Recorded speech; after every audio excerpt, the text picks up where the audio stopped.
আসসালামু আলাইকুম। সবাইকে স্বাগত জানাচ্ছি। আপনাদের সাথে আছি আমি শাহীন ইসলাম। আজকে আমরা যেটা করব, আজকে আমরা ইডিয়ম এন্ড ফ্রেজ নিয়ে কথা বলব। শোনেন, এমন কিছু ইডিয়ম এন্ড ফ্রেজ আছে যেটা মুখস্থ না করে পারা যায়। অর্থাৎ আমরা যেটা বলছিলাম কমন সেন্স ব্যবহার করে ইডিয়ম এন্ড ফ্রেজ। একটা চমৎকার সেশন হবে। আপনাদের শুরু থেকে শেষ পর্যন্ত দেখতে হবে। ১ম যে ফ্রেজ সেটা হচ্ছে দেখেন ৪৩তম বিসিএস পরীক্ষায় আসছে ডগ ডেইজ। শোনেন, পাশে একটা ছবি আছে, ডগ এর ছবি আছে। এখন দেখেন সে তার জিহ্বাটা বের করে রেখেছে। একটা কুকুর কখন তার জিহ্বা বের করে? শোনেন, তার যখন অনেক বেশি কি লাগে? গরম লাগে। তার মানে ডগ ডেজ মানে হচ্ছে hot weather.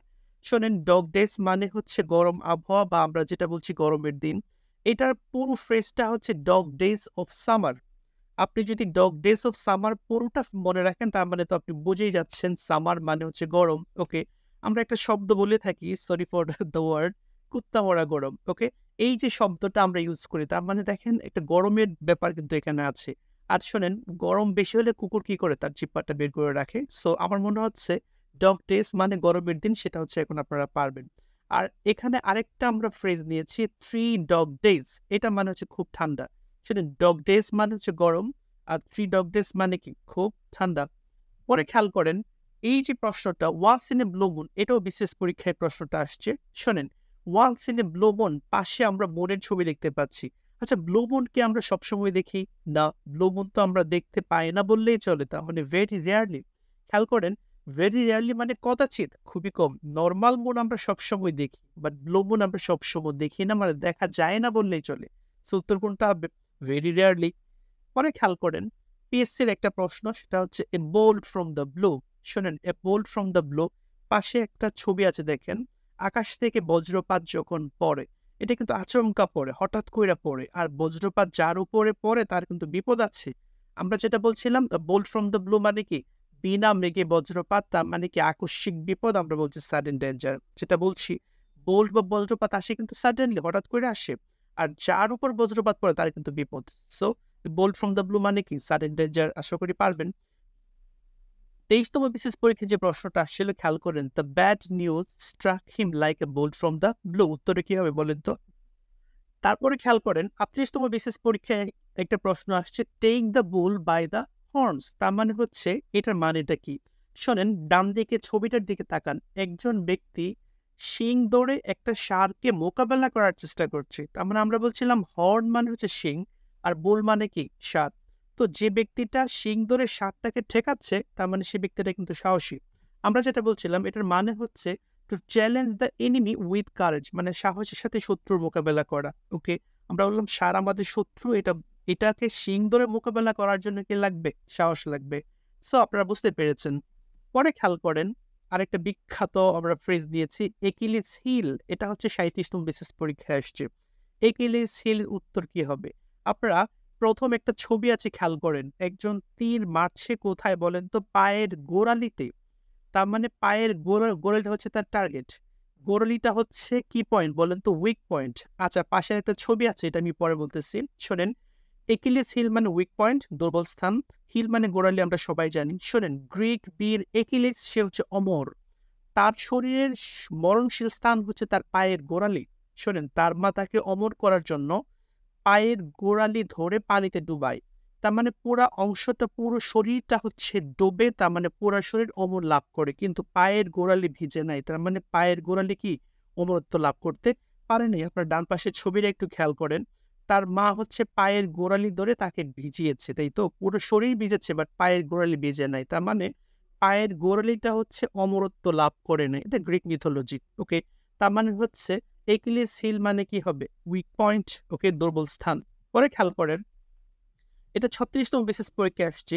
A stitch in time saves nine. Stitch মানে হচ্ছে সুইয়ের যে ফোর, সুই দ্বারা যেটা আমরা করি, মেয়েরা করে। তার মানে সুইয়ের যে ফোর, তাকে আমরা কি বলছি? Stitch. A stitch in time saves nine. শোনেন, সময়ের ১ ফোর, অসময়ের কি? ১০ ফোর। তার মানে এইটা আল্টিমেটলি কি বোঝাচ্ছে বলেন তো? ভ্যালু অফ টাইম, অর্থাৎ টাইমলি অ্যাকশন। স্টিচ মানে সময়ের ফোর, আমরা জানি। সময় মতো একটা ফোর দিলে ৯টা ফোরের সময় বাঁচে। অর্থাৎ সময়ের কাজটা কি করতে হবে? সময়ে করতে হবে। তার মানে যেটা করতে হবে, টাইমলি অ্যাকশন করতে হবে। পরে খেয়াল করেন, ৩০তম বিসিএস পরীক্ষায় একটা প্রশ্ন আসছে, two put the cart before horse. শোনেন, কার্ট মানে ঘোড়ার গাড়ি। তো put the cart before horse, মানে হর্সের সামনে, আর ঘোড়ার সামনে কি গাড়ি। এখানে ছবিটা একটু খেয়াল করেন। নরমালি তো প্রথমে কি থাকবে? ঘোড়া থাকবে, তারপরে গাড়ি থাকবে। কিন্তু এখানে কি হয়ে গেছে? প্রথমে হচ্ছে গাড়ি, তারপরে কি? ঘোড়া। এটা তো উল্টে গেছে না? তার মানে আমরা যেটা বলছিলাম, এটা রিভার্স হয়েছে।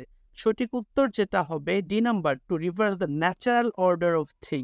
শোনেন, কোন জিনিসের স্বাভাবিক নিয়মকে বদলায় ফেলা, মানে বিপরীত কিছু করা, এটা হচ্ছে কি? To put the cart before the horse. Okay, ঘোড়ার সামনে গাড়ি, তার মানে ব্যাপারটা কি? রিভার্স হয়ে গেল না? ওকে, পরে খেয়াল করেন, পিএসসির একটা পরীক্ষা আসছে, a fish out of water. ডান দিকে একটা ছবি দেখেন। একটা মাছ যখন পানিতে থাকে তখন সে কিন্তু ইজি স্টেটে থাকে, মানে স্বস্তিকর অবস্থার মধ্যে থাকে। কিন্তু সে যদি পানির বাইরে চলে আসে, আউট অফ ওয়াটার হয়, তার মানে সে একটু অস্বস্তিকর অবস্থার মধ্যে পড়বে, তার মানে আনইজি স্টেট। খেয়াল করেন, আনইজি স্টেট মানে অস্বস্তিকর অবস্থা। আমরা যেটা বলেছি, মাছ পানির বাইরে থাকলে তো অস্বস্তিকর অবস্থার মধ্যে থাকবেই। পরে খেয়াল করেন, পিএসসিতে আসছে দ্য মিনিং অফ এবিসি। এবিসির মানেটা কি? শোনেন, আমরা যখন ছোটবেলায় ইংলিশ শিখি, প্রথম আমরা কি পড়ি? A B C, A for apple, B for ball বা বার্ড। তার মানে হচ্ছে এই যে এবিসি দ্বারা আমাদের প্রথম আমরা শিক্ষা শুরু হয়। তার মানে এবিসি বলতে আমরা কি মিন করছি বলেন তো? এলিমেন্টারি নলেজ, মানে প্রাথমিক নলেজ। ওকে, পরে খেয়াল করেন, এখানে আরেকটা প্রশ্ন, টু এন্ড ইন স্মোক, একটি বিশেষ পরীক্ষা আসছে, শাহরুখ খান স্মোক করছে। ওকে, তারপরে দেখেন, আচ্ছা স্মোক করলে কিন্তু সর্বশেষ কি পাওয়া যায় বলেন? ধোঁয়া। ধোঁয়া, ধোঁয়া, তাই তো? বাক্যটা খেয়াল করে আমরা কিছু লিখেছি। টু এন্ড স্মোক মানে ব্যর্থতায় পর্যবেসিত হওয়া, ইট মানে শেষ হওয়া, স্মোক মানে ধোঁয়া।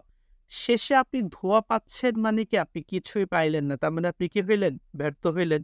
ওকে, তার মানে টু এন্ড ইন স্মোক মানে হচ্ছে কি? ব্যর্থতায় পর্যবসিত হওয়া। পরে খেয়াল করেন আরেকটা, ইন ব্ল্যাক এন্ড হোয়াইট, পিসিতে আসছে ইন ব্ল্যাক এন্ড হোয়াইট। আচ্ছা ডান দিকে দেখেন, আচ্ছা হোয়াইট হচ্ছে খাতা, খাতাটা হচ্ছে হোয়াইট, আর কলমের কালিটা হচ্ছে ব্ল্যাক, তার মানে হোয়াইট এন্ড ব্ল্যাক। আচ্ছা খাতা এবং কলম যদি থাকে, তার মানে আপনি কি করবেন? লিখবেন।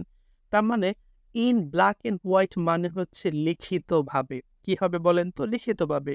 পরে খেয়াল করেন, এ সিটিং ডাক মিনস, দেখেন ডান দিকে ছবিটা একটু খেয়াল করেন, একটা হাঁস দাঁড়িয়ে আছে, তার মানে তাকে শিকার করাটা কিন্তু একদম সহজ। ওকে, তার মানে উত্তর যেটা হবে ভালনারেবল। খেয়াল করেন, যাকে মানে আমরা এ সিটিং ডাক মানে কি বলেন তো? যাকে সহজে আক্রমণ করা যায়, মানে অসহায় শিকার, আমরা বলছিলাম ভালনারেবল। কোন হাঁস বসে আছে, তার মানে কি? বসে আছে মানে অবশ্যই কি তাকে শিকার করা একদম সহজ, তার মানে সে কি? ভালনারেবল।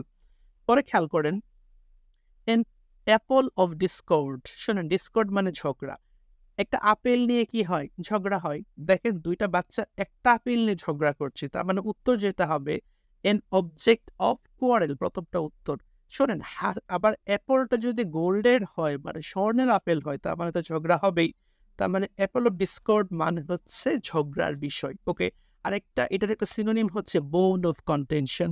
ওকে, পরে খেয়াল করেন, এই ব্ল্যাক শিপ, দেখেন অনেকগুলা শিপ আছে, তার মধ্যে একটা হচ্ছে কি? ব্ল্যাক। শোনেন, শিপ তো নর্মালি ব্ল্যাক হয় না, তার মানে যেটা ব্ল্যাক সেটার কিন্তু জন্ম খারাপ। আমরা বলছিলাম ভেড়া তো কালো হয় না, ভেড়া হচ্ছে কালো হয় না, বাট যেটা কালো হয়েছে সেটার জন্ম হয়তো ঠিক নেই, মানে সেটা কিন্তু খারাপ। তার মানে আমরা বলছিলাম ব্ল্যাক শিপ মানে কি? কুলাঙ্গার, অথবা যেটা বলছি খারাপ লোক।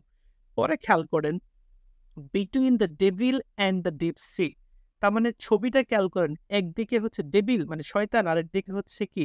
ডিপ সি মানে গভীর সমুদ্র। আপনি এমন একটা অবস্থায় পড়ছেন, একদিকে হচ্ছে শয়তান, অন্যদিকে হচ্ছে গভীর সমুদ্র। তার মানে আপনি কি কোন সিচুয়েশনে পড়েছেন? আপনি একটা ডিফিকাল্ট সিচুয়েশনে পড়েছেন। তার মানে আমরা যেটা বলি কঠিন অবস্থা, অর্থাৎ আমরা যেটা বলি কি? উভয় সংকট। একদিকে শয়তান, অন্যদিকে সাগর, তার মানে আপনি অবশ্যই কি কঠিন সমস্যায় পড়েছেন বা উভয় সংকটে পড়েছেন। আপনাদের সবাইকে অসংখ্য ধন্যবাদ।